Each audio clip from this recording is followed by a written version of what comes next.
High! আজকে তোমাদের সঙ্গে একটা মিনি ব্লগ শেয়ার করছি। ঘুম থেকে উঠেই সকাল সকাল আমরা পৌঁছে গিয়েছিলাম স্টেশনে। আর স্টেশনে ছাড়তে গিয়েছিল আমাদের বাবা আর আমার ছোটো মাসি। ছোটো মাসি আমাদের বাড়িতে ঘুরতে এসেছিল, তাই সকাল সকাল মাসিও গিয়েছিল আমাদের ছাড়তে। আর এটা দেখো, এটা কামাখ্যাগুড়ি স্টেশন নতুন হয়েছে। আগেও ছিল, সেটা ছিল পুরানো, আর এটা হয়েছে নতুন। আর এখানে দেখো আমরা ট্রেনে উঠেও গেছি। আর আমি সকালে কিছু খেয়ে আসিনি, শুধু আমি কেন, আমরা কেউ সকালে কিছু খেয়ে আসিনি। খুব খিদে পেয়েছিল। যখন 11টা বাজে তখন একটা আমি কলা খাচ্ছিলাম, আর দিদি খাচ্ছিল ঝালমুড়ি, আর কুট্টুও খাচ্ছিল এদিকে ঝালমুড়ি। আর কুট্টুকে দেখো ও কী করছিল, সবসময় দুষ্টুমি তো ওর লেগেই থাকে। আমরা থাকি বারোবিশায়, তবে বারোবিশা থেকে গুয়াহাটি খুব একটা দূরে না।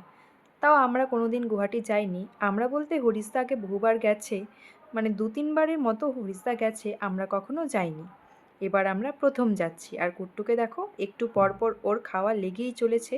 ট্রেনে একজন মাসিমার সঙ্গে আমাদের পরিচয় হয়েছিল, তো মাসিমাই কুট্টুকে বাদাম কিনে দিয়েছিল। আর এদিকে দেখো পরিবেশ দেখতে দেখতে আমরা কামাখ্যা স্টেশনে পৌঁছেও গেছি। তবে এখানেই রাখছি, তোমাদের সঙ্গে দেখা হবে আবার নতুন একটা ব্লগে। Bye bye.